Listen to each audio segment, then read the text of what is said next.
El listado de noticias cuales han hallado cadáveres y restos de los mismos en contenedores, bolsas de plástico y de deporte es interminable, pero este que les presento tiene una peculiaridad. Ha ocurrido en España y hasta va a intervenir el FBI. El Sindicato del Crimen Podcast. Yo estoy preparando las mesas y los menús para abrir, ya que el fin de semana hay una gran afluencia, y entra un señor corriendo, muy sofocado, indicando que estaba con sus hijos paseando por el bosque, y ha visto la mano de un cuerpo semienterrado y como si lo hubieran quemado. También ahí que está en una fábrica abandonada que está al pie del camino. El domingo 10 de septiembre de 1995 a las 10:30, tras el aviso a los cuerpos policiales del propietario del restaurante Can Coll, ubicado en la Serra de Collserola, harán el levantamiento del cadáver. José Jacinto Pérez Jiménez será el comisario investigador de homicidios del Cuerpo Nacional de Policía. Es un sitio donde suele pasar gente de vez en cuando paseando, ¿no? Y la localización pues fue precisamente así, con una persona de la zona que pues estaba paseando con sus hijos con la intención de coger moras y se encontraron con que en las proximidades de uno de los muros de esta boila pues asomaba lo que parecía ser pues un brazo de una persona. El cadáver en avanzado estado de descomposición y semicalcinado es de un hombre. Y allí pues hizo una primera inspección, ¿no?, de lo que eran los restos. La verdad es que el cadáver estaba totalmente desfigurado, prácticamente todo lo que era la cara y la parte superior. La prioridad es averiguar la identidad de la víctima, cual no aporta documentación, y lo trasladarán al Instituto Médico Forense para hacer la autopsia y averiguar algo más. Por ver más que nada cómo estaba ese cuerpo, ¿no? Los tipos de traumatismo que podía tener en huesos, tanto me refiero en cabeza como el resto del tórax y las extremidades, ¿no? Pero lo curioso es que de las placas que teníamos del tórax aparecía un salpicado. Un salpicado que daba mucho contraste en la radiografía y era como si fuesen pequeñas piezas metálicas. Y esto, pues bueno, pues es extraño, a simple vista, ¿no? Te choca. Al no ser piezas homogéneas, redondas como los perdigones de una escopeta, pensarán que estas piezas metálicas corresponden a una cadena que se ha fragmentado y se han incrustado dentro del cuerpo debido a su descomposición. La experiencia a uno le lleva a sospechar otras cosas y no coincidían esas salpicaduras metálicas o esos pequeños puntitos con restos de ninguna joya, sino que obedecía casi más a lo que podía ser la fragmentación de un disparo, ¿no? De una bala que podía ser incluso de plomo, porque se fragmenta, pues hubiera sido blindada o hubiera quedado incrustada tal cual. Generalmente las balas están hechas de acero, por lo que en un primer momento han dudado, pero ahora confirmado tendrán que tener en cuenta esta bala de plomo que no suele ser una munición usual utilizada por los criminales. Más o menos unos 45 años o más, edad de complexión fuerte, me diría pues entre unos 70 y unos 75. Tenía bigote, el bigote era canoso y también lo que es el cabello también blanco. Y en cuanto a las lesiones, pues sí que se le apreciaron fracturas de cráneo, fractura del esternón, fractura de costillas, y según el forense también fractura de 2 cervicales. Bigote, pelos blancos y plomo a tener en cuenta. Y pese al estado en descomposición de la víctima y semicalcinado, la policía científica con laboriosas técnicas intentará sacarle las huellas. Había posibilidad de reconstruir el tejido dactilar. Jaume Salellas, médico forense del Instituto de Medicina de Barcelona. ¿Cómo se hace? Se cortan los dedos, las falanges, se recupera lo que es la epidermis de los pulpejos de los dedos, eso se somete a un proceso con unos productos, un proceso químico, y entonces queda como un guante. Al quedar como un guante, el ofoscopista, en este caso los compañeros de policía científica, se introducen el dedo, o sea, digamos este guante en su propio dedo, y hacen como un tampón, y así se recupera el dibujo de las crestas papilares. O sea, eso se hacía siempre con cadáveres que están en mal estado. A veces tienes suerte de que tienes el índice, y el índice es el que se suele poner en la ficha del Documento Nacional de Identidad. El 13 de septiembre ya tendrán las huellas del cadáver, y ahora con las huellas podrán ver si esta persona está fichada. O sea, que podrán dar con la persona que corresponde a esa huella si los cuerpos policiales lo han detenido antes. Si no, pese a que el resto de ciudadanos tiene un documento nacional donde se registran sus huellas, la policía no podrá cotejarlas atendiendo a la Ley de Protección de Datos, por lo que después de emplear esas laboriosas técnicas y revisar la base de datos, no obtendrán ningún resultado. Sí, en muchas ocasiones no podemos dar con la identidad ni por huellas o ni por ADN. Y ahora solo cabe esperar que alguien ponga una denuncia de desaparición y ver si corresponde físicamente con lo que aportan. Y solo 4 días más tarde, el 14 de septiembre, nos llamaron de otro hallazgo de un cuerpo, en este caso en el puerto de Barcelona. Los responsables de limpieza del servicio marítimo del puerto de Barcelona. Lo mismo que hay basureros por las calles, pues en el puerto pues hay unas barcazas que se dedican a recoger toda aquella basura y demás que pueda arrojarse desde alguna embarcación para mantener, digamos, lo que es la superficie limpia. Van retirando todo lo que pueda estorbar o perjudicar al tráfico que tienen, ¿no? Al tráfico marítimo de puerto. Este día, bueno, pasaron por la zona de combustibles y se encontraron con la bolsa de deporte, fue flotando. Y al retirar la bolsa y abrir lo que había en el interior, claro, la sorpresa fue que descubrieron que dentro había un cadáver. Claro, la sorpresa fue mayúscula. Cuando un cuerpo entra en estado de descomposición emite unos gases y este, que estaba bien cerrado con varias bolsas de basura dentro de la bolsa de deporte, sale a flote. Era una bolsa de deportes de Adidas, era amplia pero era de plástico con el logotipo de Adidas. Con esas. Estaba desnuda la señora, era una señora de avanzada edad, estaba desnuda, no tenía ninguna joya y no teníamos ningún elemento para poder tirar adelante con la identificación. Era una señora de muy menuda, poca estatura, porque para introducirla en la bolsa estaba como doblada. Ese mismo jueves 14 se hace cargo el Juzgado de Instrucción número 3 de Barcelona y asignan como médico forense al doctor Xavier González Oliván. El estado del cuerpo era lamentable. Me puedo hacer una idea del espanto que se debían llevar los operarios de limpieza cuando abrieron la cremallera de la bolsa. Estaba en muy malas condiciones y dije, para sacar algo de aquí, malo. Sí, a primera vista vi un golpe en el cráneo que se lo debían haber hecho con un objeto contundente con una base cuadrada. Tú haces posible este canal. Únete al Sindicato del Crimen. ¿Cómo ha llegado la bolsa al puerto? Para entrar al puerto las medidas de seguridad son iguales a las de un aeropuerto, por lo tanto, ¿podría haber sido arrojada desde el mismo puerto? Sí, también podía ser la posibilidad. Sí, barajamos varias hipótesis. Se había venido por un colector. En los colectores ya los descartamos porque no había habido lluvias y tampoco porque los colectores tienen sus propios filtros, que son las rejas que tienen los colectores de salida hacia el puerto, y por allí no hubiera pasado la bolsa.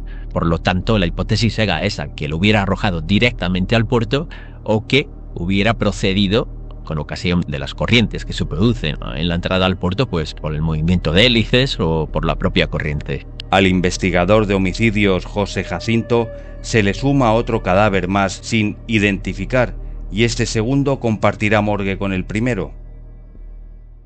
En este cadáver era imposible extraer huellas, era imposible extraer nada, llevaba mucho tiempo en el agua y el estado total de descomposición impedía cualquier análisis, excepto una pequeña cosa, que ahí nos dimos cuenta que el cadáver tenía una cicatriz y bueno, abrimos esa cicatriz.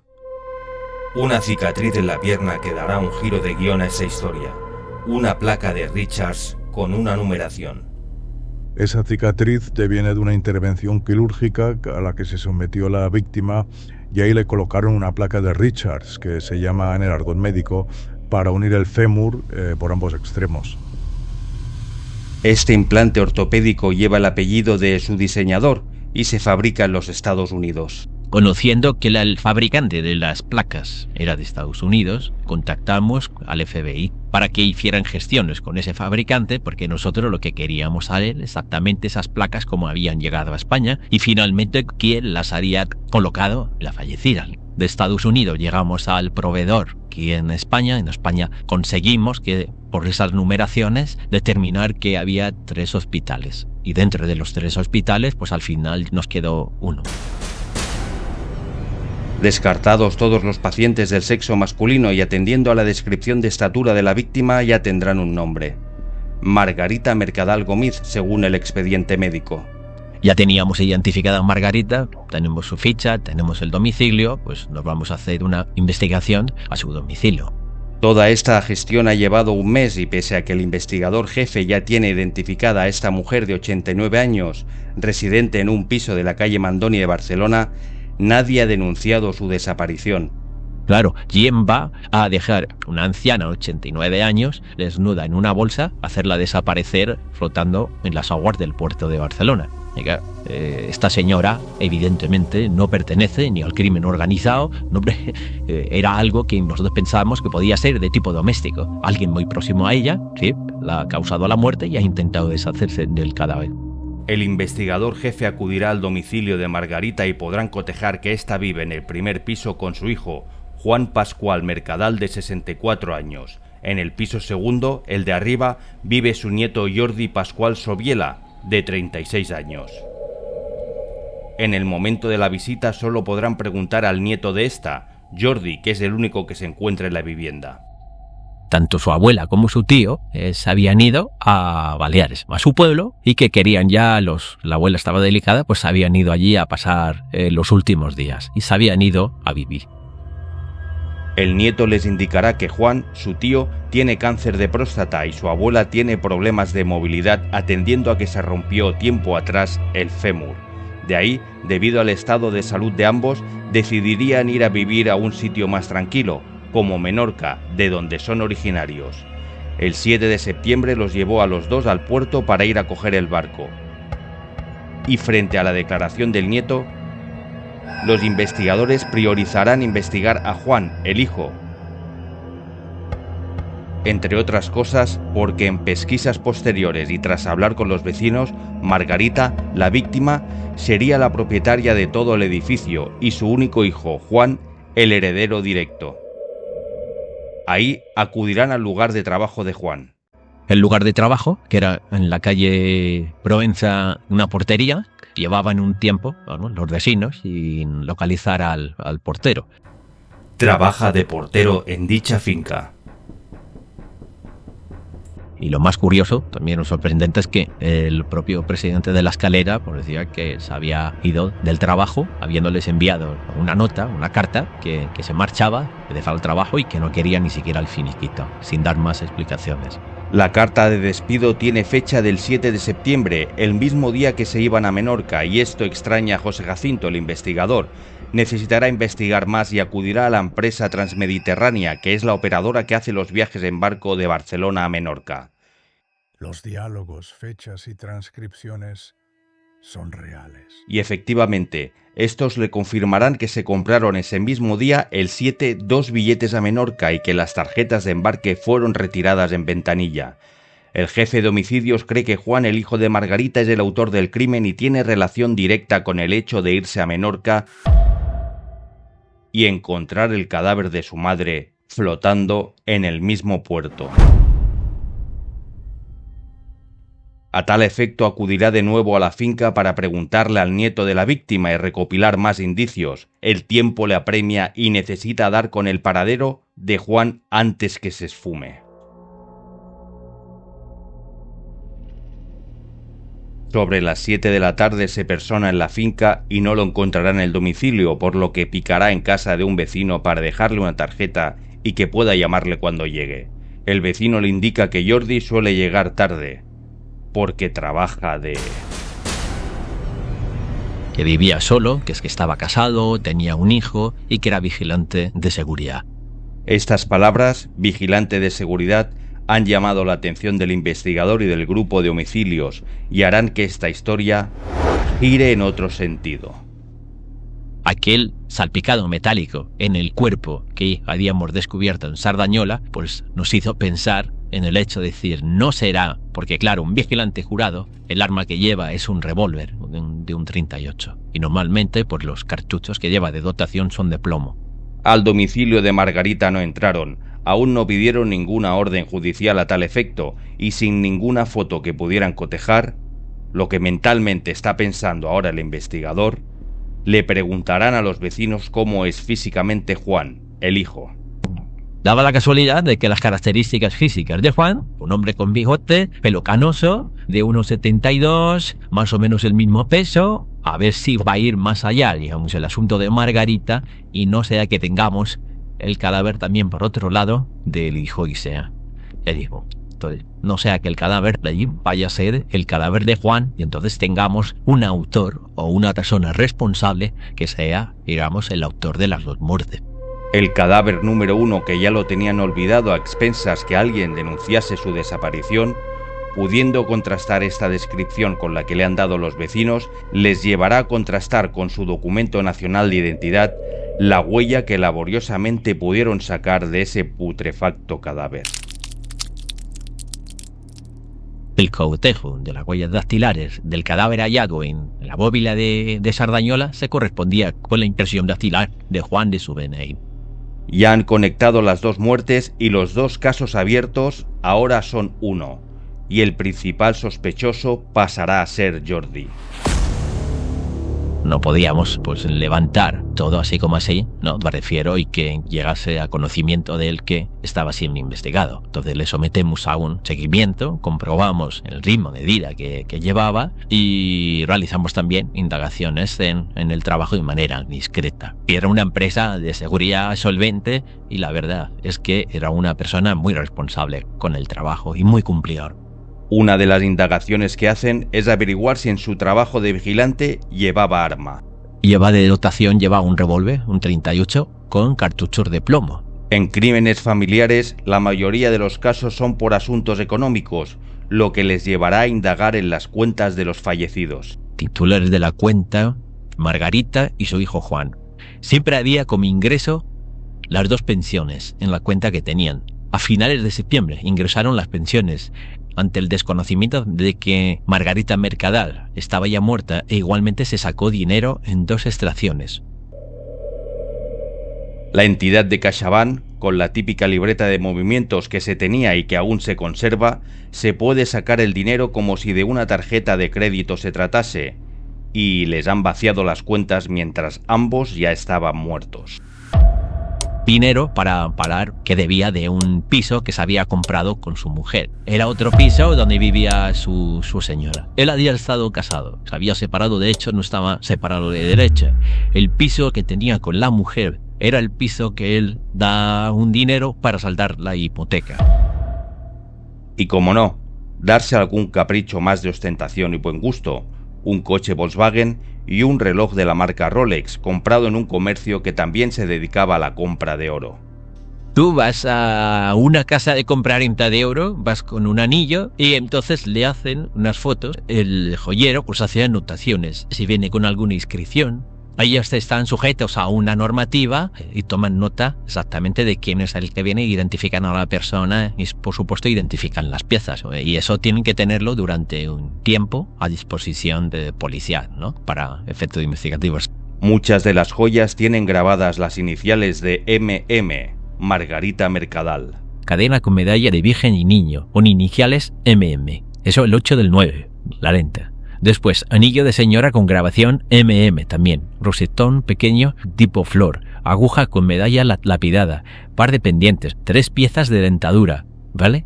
Mira, 20 del 9, la misma empresa, 4,20 gramos de oro, valor 140.000, reloj de caballero tipo bolsillo en plata, prótesis dentaria en oro, el 20 del 9.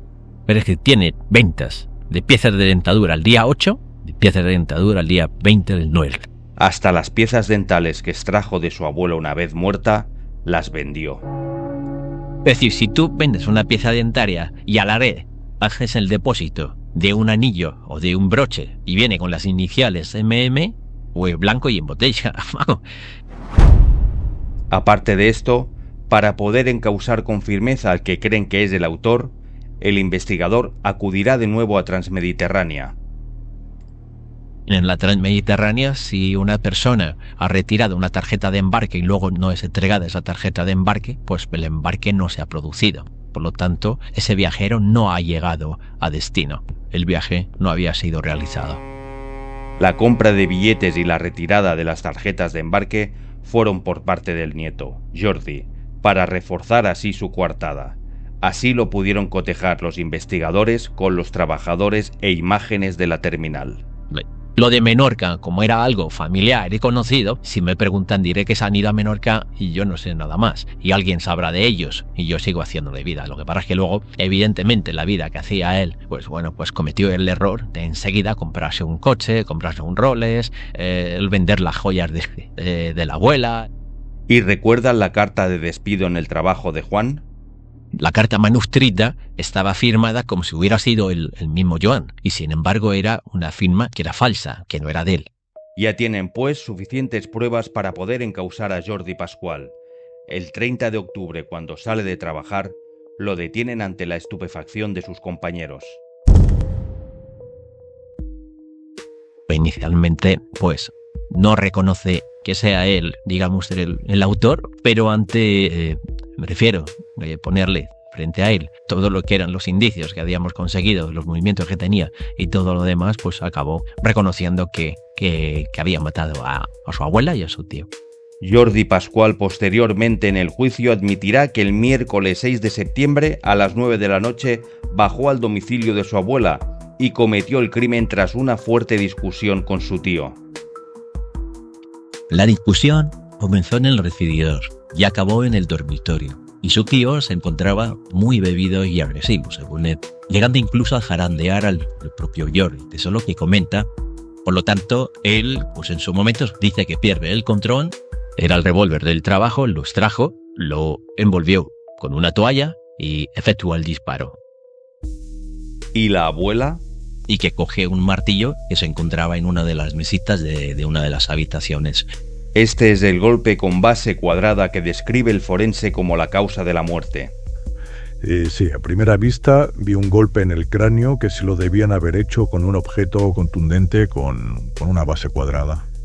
Y decidió, pues bueno, deshacerse de los cadáveres. Cogió al tío, empezó a envolverlo con unas mantas y tal como estaba vestido, que estaba con ropas de pijama, y lo introdujo en el coche y se fue hacia Sardañola, pero antes paró en una gasolinera y compró 2 litros de gasolina para deshacerse del cuerpo, porque él conocía el merendero, ¿vale? Conocía la zona y sabía que había allí pues una fábrica de ruida y se le ocurrió pues ir a la fábrica.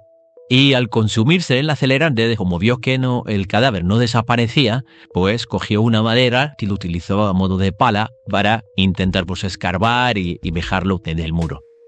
A la abuela intentó cubrirla la cabeza porque estaba emanando bastante sangre. Mete a su abuela dentro de bolsas de basura y asimismo la dobla y la introduce dentro de la bolsa de deporte. Coge la bolsa, la mete en el coche y se va hacia el Prat, y según va por el Prat, en uno de los puentes del Llobregat, en una zona próxima al polígono industrial, pues es donde arroja la bolsa. Y se queda un rato mirando la bolsa, y ve como la bolsa pues va flotando, pero creo que va, de alguna manera, pues se va bien. Los propios efectos de la corriente hizo que la bolsa apareciera en el puerto. Que se dan o bien por la entrada de los buques y las corrientes que producen, pues a lo mejor pues hizo que la bolsa se recondujera hasta el interior de la zona del puerto. También podía haber seguido hacia alta mar y no lo hubiéramos encontrado. Pese a la reglamentación que hay de que un vigilante armado se vea en la obligación de dejar el arma en su lugar de trabajo, este se lo llevó a casa para limpiarlo, dice, lo que se puede suponer de que lo de la discusión era una excusa y el crimen fue premeditado a efectos de hacerse con dinero, joyas y la vida de 2 personas. 1 año y medio después, es juzgado en la audiencia de Barcelona y aquí tienen la declaración delante de la fiscal de Jordi Pascual Subiela. No sé por qué cogí el martillo y le pegué un golpe ¿Dónde le dio? en la cabeza. ¿Solamente un golpe con el martillo o más golpes? Y yo creo que fueron 3 al menos. Habiéndote encontrado con todo el festival con todo el gran lío y tal, dices, bueno, ¿y ahora qué hago yo? ¿Cómo arreglo todo esto? Y pues, claro, nos dice, monté una pequeña historia, para decirlo de una manera, entre comillas. Hace 10 años, en el 2015, que Jordi Pascual Subiel acabó de cumplir su pena y quedó en libertad. Tú haces posible este canal. Únete al Sindicato del Crimen.